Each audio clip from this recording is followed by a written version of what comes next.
Finally നമ്മൾ assembling പാർട്ടിലേക്ക് എത്തിയിരിക്കുകയാണ്. അതെ, നമ്മളൊരു DIY പ്രോജക്റ്റ് ചെയ്തുകൊണ്ടിരിക്കുകയാണ്. കാനഡയിൽ ഒരു സ്റ്റീരിയോ ആംപ്ലിഫയർ സ്വന്തമായിട്ട് ബിൽഡ് ചെയ്യാനുണ്ട്. വലിയ സംഭവമൊന്നുമല്ല, പക്ഷേ കുറച്ച് കഷ്ടപ്പാടായിരുന്നു. അതിൻ്റെ ഭാഗമായിട്ട് നമ്മൾ സീരീസ് ഓഫ് വീഡിയോസ് ഇട്ട് വന്നിരുന്നുണ്ടായിരുന്നു. അതിൽ ചാപ്റ്റർ 1 ഞാൻ പറഞ്ഞിട്ടുണ്ടായിരുന്നു, ഒരു $20 ഒരു stereo amplifier Facebook market place വഴി വാങ്ങിച്ചിട്ട് അതിൽ നിന്നുള്ള ട്രാൻസ്ഫോമറും പിന്നെ മറ്റു കോമൺസ് യൂസ് ചെയ്യാൻ പറ്റിയതൊക്കെ യൂസ് ചെയ്യുന്നു. അതിൻ്റെ ഭാഗമായിട്ട് വാങ്ങിച്ചൊരു സ്റ്റീരിയോ ആംപ്ലിഫയറാണിത്. ഇതിൻ്റെ വർക്കിംഗ് വീഡിയോയും ഡീറ്റെയിൽഡ് റിവ്യൂ ഒക്കെ നമ്മൾ ചാനൽ ഓൾറെഡി അപ്ലോഡ് ചെയ്തതാണ്. അപ്പോൾ അതിനകത്ത് നിന്ന് നമ്മൾ transformer, AC code, speaker socket, മറ്റ് യൂസ്ഫുൾ ആയിട്ടുള്ള കോമ്പണൻസ് ഒക്കെ എടുക്കാനാണ് പ്ലാൻ ചെയ്യുന്നത്.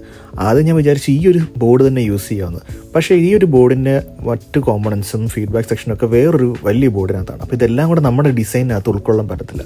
അതുകൊണ്ടാണ് ഇതേ same power supply section use ചെയ്യാൻ പറ്റുന്ന ഒരു സ്റ്റീരിയോ ആംപ്ലിഫയർ ബോർഡ് വാങ്ങാനായിട്ട് പ്ലാൻ ചെയ്തത്. 28028 ഒരു 6 to 8 ആംപിയർ ആണ് ഇതിൻ്റെ മെയിൻ ടാപ്പിംഗ്, ഈ ഒരു ട്രാൻസ്ഫോമറിൻ്റെ. അതേപോലെ തന്നെ 015 എന്ന് പറയുന്ന ഒരു സെക്കൻഡ് ടാപ്പിങ്ങും വരുന്നുണ്ട്. അപ്പോൾ ഇത്രയും കോമ്പണൻസ് ആണ് നമുക്ക് ഇതിനകത്ത് ഇളക്കി എടുത്തിട്ടുള്ളത്. അപ്പോൾ ഇതിൻ്റെ ക്യാബിൻ ഫ്രെയിമും ട്രാൻസ്ഫോമർ, AC കോഡൊക്കെ ആയിരിക്കും നമ്മൾ നമ്മുടെ പ്രോജക്റ്റിന് വേണ്ടിയിട്ട് യൂസ് ചെയ്യാനായിട്ട് പോകുന്നത്. മിസ്റ്റർ JBയുടെ പുതിയൊരു വീഡിയോയിലേക്ക് എല്ലാവർക്കും സ്വാഗതം.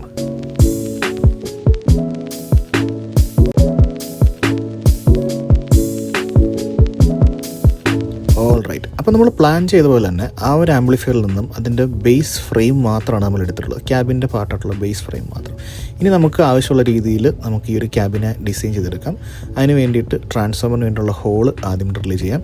അതുപോലെ തന്നെ ഈ 2 പാർട്ട് ജോയിൻ ചെയ്ത് വെക്കാനും നമുക്ക് ആ ഒരു ഹോളിട്ട് നട്ട് ബോൾട്ടിട്ട് സെറ്റ് ചെയ്യേണ്ടതായിട്ടുണ്ട്.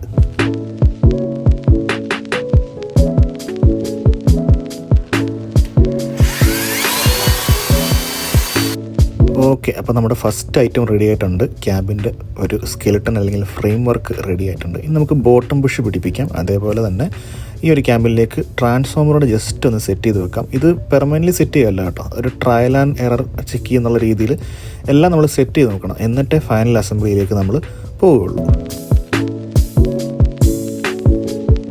നമ്മുടെ സ്റ്റീരിയോ ബോർഡ് ഇതുവരെ ഡെലിവർ ആവാത്തതുകൊണ്ട് ഒരു കാർഡ്ബോർഡ് പീസിൽ മെഷർമെൻറ്റ് എഴുതി ജസ്റ്റ് ഒന്ന് വെച്ച് നോക്കുകയാണ് എത്ര സ്പേസ് എടുക്കുമെന്ന് അറിയാൻ വേണ്ടിയിട്ട്.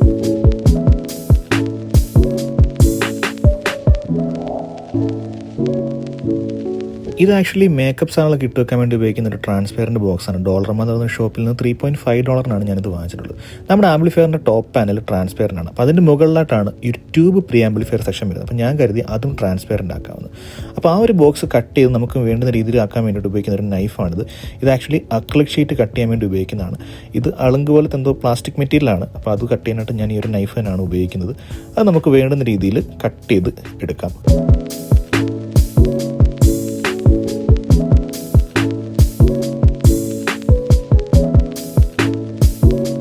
ഓക്കെ, നമ്മുടെ ട്രാൻസ്പെറൻറ്റ് ക്യാബിൻ റെഡി ആയിട്ടുണ്ട്. ഇനി എന്ന് പറഞ്ഞു കഴിഞ്ഞാൽ നമ്മുടെ വാക്യൂം ട്യൂബ്സിന് ഇരിക്കാൻ വേണ്ടിയിട്ടുള്ള വലിയ 2 ഹോൾ ഇടുക എന്നുള്ളതാണ്. അതിന് മുമ്പായിട്ട് ഈ ഒരു ബോർഡിൽ നിന്നും ഈ ഒരു കൺട്രോളർ, വോളിയം കൺട്രോളർ നമുക്ക് ഡീസോൾഡർ ചെയ്തെടുക്കണം. കാരണം എന്ന് പറഞ്ഞാൽ ഈ ഒരു കൺട്രോളർ നമ്മുടെ ആംപ്ലിഫയറിൻ്റെ ഫ്രണ്ട് പാനലിലായിട്ട് ലെഫ്റ്റ് സൈഡിലേക്ക് ഒരു ഗെയിൻ കൺട്രോൾ എന്നുള്ള രീതിയിൽ. അതുപോലെ തന്നെ ഈ ഒരു ട്രാൻസ്പെറൻറ്റ് ക്യാബിനിൽ ഹോൾ ഇടുന്ന സമയത്ത് കുറച്ച് വലുതായിട്ട് ഇടാനാണ് ഞാൻ ഉദ്ദേശിക്കുന്നത്. കാരണം ട്യൂബ്സ് അത്യാവശ്യം ഹീറ്റ് ആവുന്ന ഒരു ഐറ്റമാണ്. അതുകൊണ്ട് അതിൽ ടച്ച് ചെയ്യാത്ത രീതിയിൽ വലിയ 2 ഹോൾസ് ഇടാനാണ് ഞാൻ ഉദ്ദേശിക്കുന്നത്.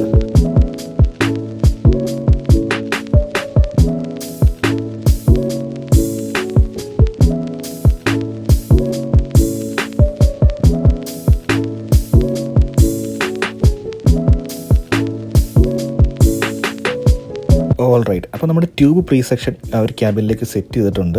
ഫിനിഷിങ് ഞാൻ അത്ര സാറ്റിസ്ഫൈഡ് അല്ല. ഞാൻ എത്ര ശ്രമിച്ചിട്ട് സ്ക്രാച്ചൊക്കെ അതിനകത്തേക്ക് വന്നു. കുറേ സമയം എടുത്തായിരുന്നു. ഇത് നല്ലൊരു ടൈം എടുത്തൊരു പ്രോസസ്സ് തന്നെയായിരുന്നു ഇത്.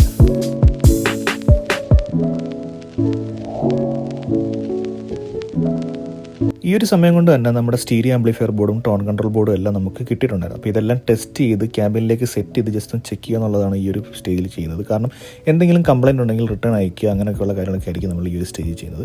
മാത്രമല്ല വയറിങ്ങിൻ്റെ കുറേ ഭാഗങ്ങൾ നമ്മളിവിടെ തീർക്കും. ആവശ്യമുള്ള രീതിയിൽ മെഷർമെൻറ്റ് എടുത്ത് വയറിങ് നമ്മൾ കട്ട് ചെയ്തെടുക്കും. കാരണം ഫൈനൽ അസംബ്ലിയിൽ നമുക്കിത് വളരെ ഈസി ആയിരിക്കും. ടോൺ കൺട്രോൾ ബോർഡിൽ നിന്ന് മെയിൻ വോളിയം കൺട്രോൾ നമ്മൾ ഡീസോൾഡർ ചെയ്തെടുക്കും. കാരണം ഞാൻ നേരത്തെ പറഞ്ഞാൽ ഒരു കൺട്രോളർ റൈറ്റിലും ലെഫ്റ്റിലും വരുന്നുണ്ട്. അതിൽ റൈറ്റ് നമ്മുടെ മാസ്റ്റർ വോളിയം കൺട്രോളർ ആയിരിക്കും. ട്യൂബ് പ്രീ സെക്ഷനിൽ നിന്നുള്ള പവർ സപ്ലൈ, അതുപോലെ തന്നെ ഓഡിയോ ഇന്നും ഓഡിയോ ഔട്ടും എല്ലാം നമ്മൾ എടുത്തിട്ടുണ്ട്. അതിൽ നിന്നുള്ള വോളിയം കൺട്രോൾ ഞാൻ നേരത്തെ പറഞ്ഞ പോലെ ഡീസോൾഡർ ചെയ്ത് സെപ്പറേറ്റ് എടുത്തിട്ടുണ്ട് ഫ്രണ്ട് പാനലിൽ കൊടുക്കാനായിട്ട്. ഓഡിയോ സിഗ്നൽ ട്രാൻസ്ഫർ ചെയ്യുന്ന എല്ലാ വയറുകളും 2 കോർ ഷീൽഡഡ് വയറാണ് നമ്മൾ യൂസ് ചെയ്തിട്ടുള്ളത്. കാരണം നോയ്സ് ഒഴിവാക്കാൻ വേണ്ടിയിട്ട്. എസ്പെഷ്യലി ഇത് ട്യൂബ് ഉള്ളൊരു ആംപ്ലിഫയർ ആയതുകൊണ്ട് തന്നെ നോയ്സ് ക്യാച്ച് ചെയ്യാനായിട്ട് വളരെ സാധ്യത കൂടുതലാണ്. അതും കൂടെ ബൂസ്റ്റ് ചെയ്തായിരിക്കും ഓഡിയോയിലേക്ക് വരുന്നത്. ഞാൻ നേരത്തെ പറഞ്ഞ പോലെ ട്യൂബ് പ്രീ ആംപ്ലിഫയറിൻ്റെ ആ ഒരു ട്രാൻസ്പെറൻറ്റ് ബോക്സിലെ ഫിനിഷിങ് ഓക്കെ ആകത്തുകൊണ്ട് ഞാൻ ഈ ഒരു ടൂൾ കിറ്റ് വാങ്ങിച്ചിട്ടുണ്ടായിരുന്നു, ഒരു റോട്ടറി ടൂള്. ഇതിനകത്ത് നമുക്ക് ഗ്രൈൻഡിങ്ങും കട്ടിങ്ങും ഒക്കെ സിമ്പിളായിട്ട് ചെയ്യാൻ പറ്റും. ആമസോണിൽ നിന്നാണ് വാങ്ങിച്ചിട്ടുള്ളത്. ഫ്യൂച്ചർ പ്രോജക്റ്റിനൊക്കെ വേണ്ടിയിട്ട് യൂസ് ചെയ്യാന്നുള്ള രീതിയിലാണ് വാങ്ങിച്ചത്. അതിനകത്തുള്ള ഗ്രൈൻഡിങ് സാൻഡ് പേപ്പർ ഉപയോഗിച്ചിട്ട് അതിൻ്റെ ഹോൾസും അതിൻ്റെ സൈഡും എഡ്ജസും എല്ലാം ഞാനൊന്ന് ഗ്രൈൻഡ് ചെയ്ത് സ്മൂത്ത് ചെയ്തെടുത്തു. അതുകൊണ്ട് തന്നെ നമ്മുടെ ട്രാൻസ്പെറൻറ്റ് അക്രിലിക് ഷീറ്റിലേക്ക് ഇത് ഒട്ടിച്ച് വെക്കാനും എളുപ്പമാണ്, കാണാൻ അത്യാവശ്യം ഫിനിഷിങ് കിട്ടും. പക്ഷേ സ്ക്രാച്ചസ് നമുക്കൊന്നും ചെയ്യാനായിട്ട് പറ്റില്ല. ബട്ട് സ്റ്റിൽ ഇപ്പോൾ അതിൻ്റെ ഒരു ഫിനിഷിങ് ഓക്കെ ആയിട്ട് എനിക്ക് തോന്നിയിട്ടുണ്ട്.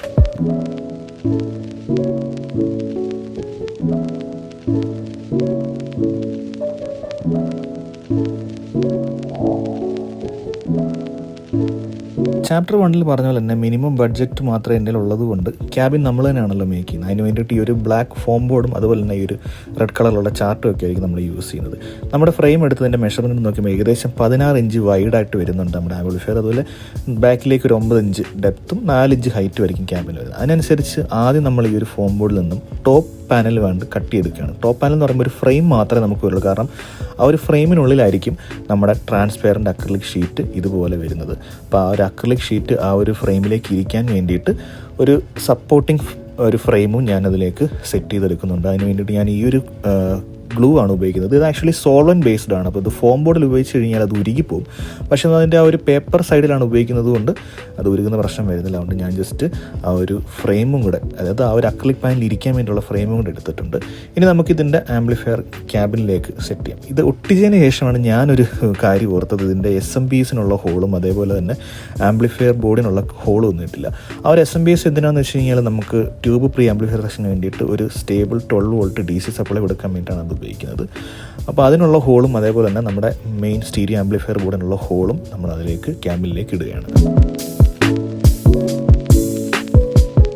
ഈ മെറ്റാലിക് സ്പേസേഴ്സ് ആക്ച്വലി നമ്മുടെ ടോൺ കൺട്രോൾ ബോർഡിൻ്റെ കൂടെ ഫ്രീ കിട്ടിയതാണ്. പക്ഷേ ഞാനിവിടെ അത് നമ്മുടെ സ്റ്റീരിയോ ആംപ്ലിഫയർ ബോർഡ് കറക്റ്റായിട്ട് സെറ്റ് ചെയ്യാൻ വേണ്ടിയിട്ടാണ് അത് യൂസ് ചെയ്യുന്നത്. അത് കറക്റ്റായിട്ട് നല്ല വൃത്തിയായിട്ട് തന്നെ ഇരിക്കുന്നുണ്ട്. ടോൺ ബോർഡ് നമ്മൾ സെപ്പറേറ്റ് സെറ്റ് ചെയ്യുന്നതുകൊണ്ട് അതിൻ്റെ ആവശ്യം വരുന്നില്ല.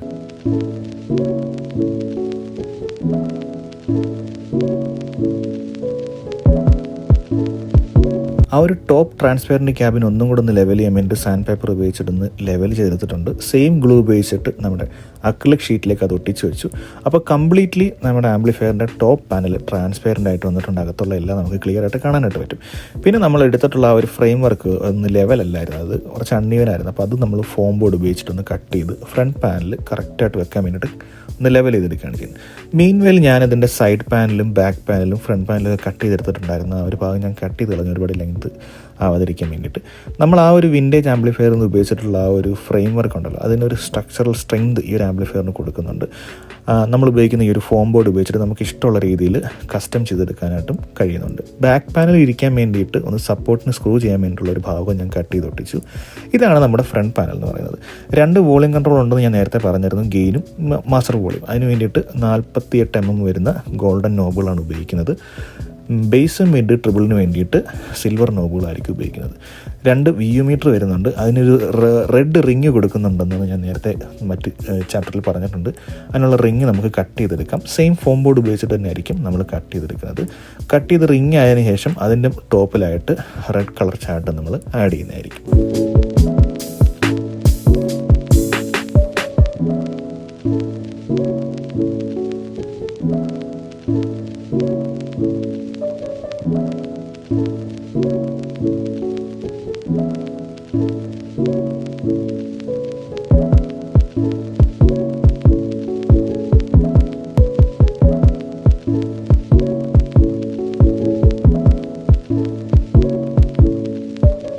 ഇനി നമുക്ക് ചെയ്യാനുള്ള ഒരു പ്രധാനപ്പെട്ട ജോലിയാണ് എന്താണെന്ന് വെച്ച് കഴിഞ്ഞാൽ ക്യാബിനുള്ളിൽ മാക്സിമം വെന്റിലേഷൻ എത്തിക്കുക എന്നുള്ളത്. കാരണം നമ്മൾ ഉപയോഗിക്കുന്ന ഈ ഒരു സ്റ്റീരിയോ ആംപ്ലിഫയർ ബോർഡ് അത്യാവശ്യം ഹീറ്റ് ആവുന്നൊരു ബോർഡാണ്.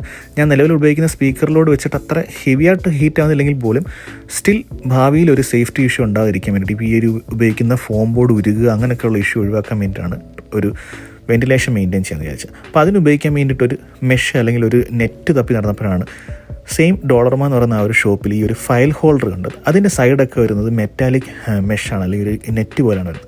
അപ്പോൾ നമ്മുടെ സൈഡ് പാനലിൽ ആവശ്യമായിട്ടുള്ള റെക്റ്റാങ്കിൾ ഷേപ്പിലുള്ള ഹോൾ കട്ട് ചെയ്തതിന് ശേഷം നമുക്ക് ഈ ഒരു ഗ്രില്ല് ഞാൻ കട്ട് ചെയ്ത് ഇതിനകത്തേക്ക് സെറ്റ് ചെയ്തെടുക്കാനാണ് പ്ലാൻ ചെയ്യുന്നത്. അപ്പോൾ ഒരു സൈഡിൽ ഞാൻ ആ ഒരു ഫ്രെയിം വർക്കിൽ തന്നെ അത് ഒട്ടിച്ച് വെച്ചു. മറ്റേ സൈഡിലേക്ക് വരികയാണെങ്കിൽ നമ്മുടെ ആ ഒരു പാനലിലേക്ക് തന്നെ ഇത് ഒട്ടിക്കുക. അത് ഒട്ടിക്കാൻ വേണ്ടിയിട്ട് നമ്മുടെ ഹോട്ട് ഗ്ലൂ ആണ് ഉപയോഗിച്ചിട്ടുള്ളത്.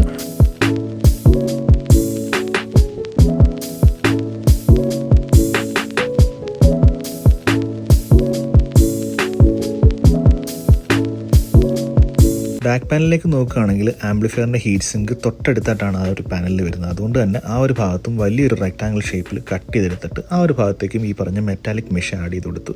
ഇങ്ങനെ ഈ ഒരു മെഷ് ആഡ് ചെയ്ത് വെന്റിലേഷൻ കൊടുത്തതുകൊണ്ട് തന്നെ വലിയൊരു സ്പേസ് ആ ഒരു ഭാഗത്തൊക്കെ നമുക്ക് നഷ്ടപ്പെട്ടു. അതായത് സ്പീക്കർ സോക്കറ്റ്, ഓക്സിലറി സോക്കറ്റ്, അതുപോലെ തന്നെ ആൻറ്റിനെയൊക്കെ കണക്ട് ചെയ്യാനായിട്ടുള്ള സ്പേസ് വളരെ കുറവാണ്. ലെഫ്റ്റിലും റൈറ്റിലും ആയിട്ട് കുറച്ച് സ്പേസ് മാത്രമേ ഉള്ളൂ.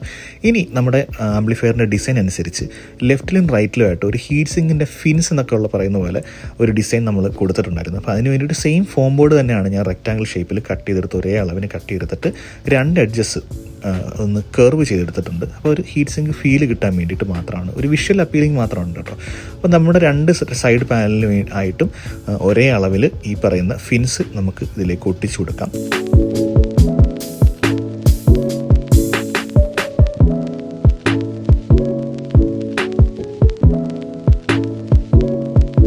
ഈ ഒരു ഭാഗം തീർച്ചയായിട്ടും കുറച്ച് സബ്ജക്റ്റീവാണ്. എല്ലാവർക്കും ഇത് ഇഷ്ടപ്പെടണമെന്നില്ല. പക്ഷേ എനിക്ക് ഈ ഒരു ഭാഗം ഇഷ്ടപ്പെട്ടു. അതായത് ഈ ഒരു ഹീറ്റ് സിങ്ക് പോലത്തെ ഒരു ഫീൽ തരുന്നത് എനിക്കിഷ്ടമായിരുന്നു. അതുകൊണ്ടാണ് ഞാനത് ചെയ്തത്.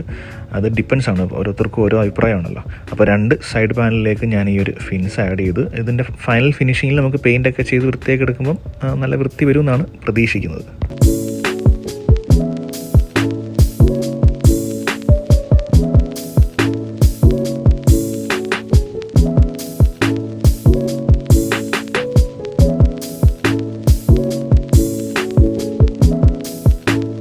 ഇനി നമുക്ക് ബാക്ക് പാനലിലുള്ള വർക്ക് കംപ്ലീറ്റ് ചെയ്യാം. അതായത് ആൻറ്റിന, ഓക്സിലറി സോക്കറ്റ്, അതേപോലെ തന്നെ സ്പീക്കർ സോക്കറ്റ്, AC കേബിളിൻ്റെ ഇൻപുട്ട്, ഇതെല്ലാം നമുക്ക് ഇതിനകത്തേക്ക് ഹോൾ ഇടാം. ഇത് ഫോം ബോർഡ് ആയതുകൊണ്ട് തന്നെ ഹോളൊക്കെ ഇടാൻ വളരെ എളുപ്പമാണ്. ഓക്സിലറി സോക്കറ്റ് നോക്കുകയാണെങ്കിൽ ഓക്സ് ഇൻ ഓക്സ് ഔട്ട് എന്നുള്ള രീതിയിലാണ് left right stereo input output നമ്മൾ കൊടുക്കുന്നുണ്ട്. സ്പീക്കർ സോക്കറ്റ് നോർമൽ സ്പീക്കർ സോക്കറ്റാണ് നമ്മൾ ഇതിലേക്ക് ആഡ് ചെയ്യുന്നത്.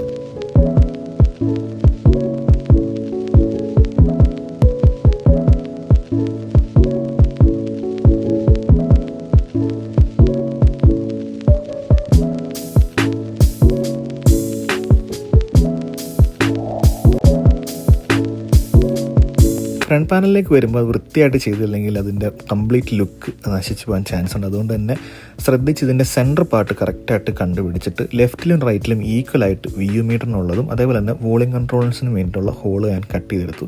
മെയിൻ വോളിയം കൺട്രോളിൽ എങ്ങനെയാണ് ചെയ്തതെന്ന് വെച്ച് കഴിഞ്ഞാൽ ആ നോബിനെക്കാട്ടിൽ കുറച്ചും കൂടെ വലിപ്പമുള്ളൊരു സർക്കിൾ ഷേപ്പിൽ കട്ട് ചെയ്തെടുക്കുകയാണ് ചെയ്യുന്നതെന്ന് വെച്ച് കഴിഞ്ഞാൽ നാട്ടിലൊക്കെ നമ്മൾ ഫ്രണ്ട് പാനലിൽ അക്രിലിക് ചെയ്യുന്ന സമയത്ത് അതിൻ്റെ ആ ഒരു വോളിയം കൺട്രോളിൻ്റെ ഭാഗത്ത് കുറച്ച് ട്രാൻസ്പെറൻ്റ് ആയിട്ട് ഇടും. കാരണം ഉള്ളിൽ എന്തെങ്കിലും ലൈറ്റ് വെക്കുകയാണെങ്കിൽ അത് ഈ ഒരു വോളിയം കൺട്രോളിന് ചുറ്റും ഒരു ഓറ പോലെ ഒരു റിങ് പോലെ കത്തി നിൽക്കും. അത് കാണാൻ നല്ല ഭംഗിയാണ്. അപ്പോൾ ഇവിടെ അതുപോലെ ചെയ്തെടുക്കാനാണ് നോക്കുന്നത്. അതിന് വേണ്ടിയിട്ട് നമ്മൾ നേരത്തെ ഉപയോഗിച്ച ആ ഒരു ട്രാൻസ്പെറൻറ്റ് ബോക്സ് ഉണ്ടല്ലോ ട്യൂബ് പ്രീ ആംപ്ലിഫയറിന്, അതിൽ നിന്ന് ബാലൻസ് വന്നിട്ടുള്ള ആ ഒരു പീസ് ഇതുപോലെ സ്ക്വയർ ഷേപ്പിൽ കട്ട് ചെയ്ത് സെൻറ്ററിൽ ഒരു ഹോൾ ഇട്ട് ഇങ്ങനെ ഒട്ടിച്ച് വെക്കാനാണ് ഞാൻ ഉദ്ദേശിക്കുന്നത്. അപ്പം ഭാവിയിൽ അല്ലെങ്കിൽ കുറച്ച് ദിവസം കഴിഞ്ഞിട്ട് ഞാൻ ഇതിനകത്തേക്ക് ഒരു ലൈറ്റ് ആഡ് ചെയ്യാനുള്ളൊരു പ്ലാനുണ്ട്. അപ്പോൾ അങ്ങനെ ലൈറ്റ് ഇടുന്ന സമയത്ത് ഇതേപോലെ അതിനകത്ത് നിന്ന് കാണാനായിട്ട് കഴിയും. മാത്രമല്ല ഒരു വോളിയം കൺട്രോൾ ഈസി ആയിട്ട് നമുക്ക് ഇതിൽ സെറ്റ് ചെയ്യാൻ എളുപ്പമാണ്. ഈ ഒരു ഫോം ബോർഡിൽ ഹോളിട്ട് ചെയ്യുന്നതിനെക്കാട്ടിലും ഈസി ആയിട്ട് നമുക്ക് സെറ്റ് ചെയ്യാൻ പറ്റും. അപ്പോൾ ആ ഒരു ട്രാൻസ്പെറൻറ്റ് ഷീറ്റ് ഈ പറയുന്ന ഫോം ബോർഡിലേക്ക് ഫ്രണ്ട് പാനലിലേക്ക് നമ്മൾ ഒട്ടിച്ചാണ് ചേർക്കുന്നത്. ശ്രദ്ധിച്ച് ചെയ്യണം. കാരണം എന്ന് വെച്ച് കഴിഞ്ഞാൽ ആ ഒരു ഗ്ലൂ ഈ ഫോം ബോർഡിനെ ഉരുക്കുന്ന ഒരു ഐറ്റമാണ്. ഒരു പേപ്പർ ഭാഗം ആയതുകൊണ്ടാണ് അത് ഉരുകി പോകാതായിട്ട് വരുന്നത്. അപ്പോൾ ഈക്വലായിട്ട് സെൻറ്ററിൽ വരുന്ന രീതിയിൽ ഞാൻ ആ ഒരു വോളിയം കൺട്രോൾ ആ ഒരു പാനലിലേക്ക് സെറ്റ് ചെയ്തെടുക്കുകയാണ് ചെയ്തത്.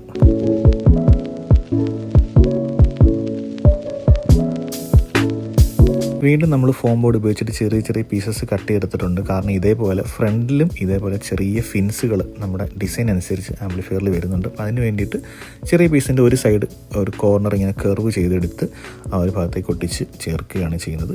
ജസ്റ്റ് ഒരു ലുക്കിന് വേണ്ടിയിട്ടാണ് അത് ചെയ്യുന്നത്. നേരത്തെ പറഞ്ഞാൽ തന്നെ എല്ലാവർക്കും അത് ഇഷ്ടപ്പെടണമെന്നില്ല, പക്ഷേ എനിക്ക് അത് ഇഷ്ടമായതുകൊണ്ടാണ് ഞാൻ അങ്ങനെ ചെയ്തെടുത്തത്. തീർച്ചയായിട്ടും നിങ്ങൾ കമൻറ്റ് ചെയ്യുക കേട്ടോ. ഇത് അവസാനത്തെ ആ ഒരു ലുക്ക് എത്രത്തോളം ഉണ്ടെന്നുള്ളത് അത് കണ്ടതിന് ശേഷം നിങ്ങൾ തീർച്ചയായിട്ടും കമൻറ്റ് ചെയ്യുക. അത് മോശമാണെങ്കിലും നല്ലതാണെങ്കിലും തീർച്ചയായിട്ടും കമൻറ്റ് ചെയ്യാൻ പ്രതീക്ഷിക്കുന്നു. ഫോം ബോർഡ് ഉപയോഗിച്ചുകൊണ്ട് തന്നെ ആ ഒരു മുകളിലുള്ള ട്രാൻസ്പെറൻറ്റ് ബോക്സ് ഉണ്ടല്ലോ ട്യൂബ് പ്രീക്ക്, അതിന് വേണ്ടിയിട്ടുള്ള ഒരു ബാക്ക് പാനൽ സെറ്റ് ചെയ്തിട്ടുണ്ട്. ഇനി നമുക്ക് എല്ലാ പാർട്സും ഒന്ന് ജോയിൻ ചെയ്തിട്ട് ഈ ഒരു ആംപ്ലിഫയർ ക്യാബിൻ്റെ ഫൈനൽ ലുക്ക് എങ്ങനെയുണ്ടെന്നുള്ളത് നമുക്ക് നോക്കാം. തീർച്ചയായിട്ടും നിങ്ങളുടെ അഭിപ്രായം കമൻറ്റ് ചെയ്യുക കേട്ടോ. ഇത് ഫൈനൽ ലുക്കല്ല, കാരണം ഇതിനകത്ത് ഇനിയും സ്റ്റിക്കർ വർക്കും പെയിൻറ്റിങ്ങും കാര്യങ്ങളൊക്കെ ബാലൻസ് ഉണ്ട്. ജസ്റ്റ് ക്യാബിൻ നമ്മൾ ചെയ്തെടുത്തത് മാത്രമേ ഉള്ളൂ. അപ്പോൾ അഭിപ്രായം തീർച്ചയായിട്ടും കമൻറ്റ് ചെയ്യുക. എല്ലാം നമുക്കൊന്ന് ഇതിലേക്ക് സെറ്റ് ചെയ്ത് നോക്കാം.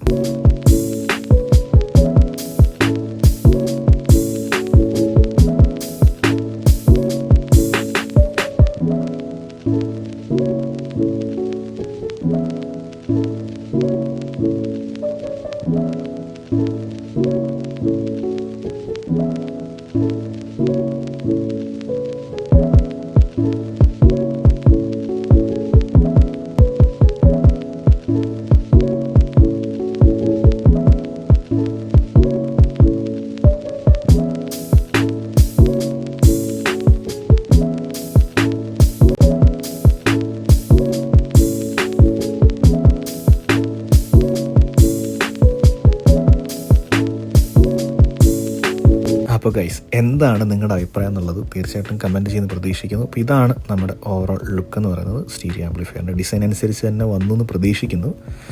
അപ്പോൾ ഈ ഒരു വീഡിയോയിൽ നമ്മൾ ചെയ്തിട്ടുള്ളത് ക്യാബിൻ അസംബ്ലിങ് ആണ്. അപ്പം എല്ലാ കോമ്പണൻസും റെഡി ആയിട്ടുണ്ട്. ഇനി നമ്മുടെ ഫൈനൽ അസംബ്ലിങ് പ്രോസസ്സായിരിക്കും അടുത്ത ചാപ്റ്ററിൽ വരുന്നത്. അത് കാണാൻ താല്പര്യമുള്ളവർ തീർച്ചയായിട്ടും നമ്മുടെ ചാനൽ സബ്സ്ക്രൈബ് ചെയ്യുന്ന പ്രതീക്ഷിക്കുന്നു. ഇതുവരെയുള്ള വീഡിയോസ് കണ്ടിട്ട് തീർച്ചയായിട്ടും നിങ്ങളുടെ അഭിപ്രായവും കമൻറ്റ് ചെയ്യുന്ന പ്രതീക്ഷിക്കുന്നു. അടുത്ത വീഡിയോയിൽ കാണുന്നവരെ താങ്ക്സ് ഫോർ വാച്ചിങ്.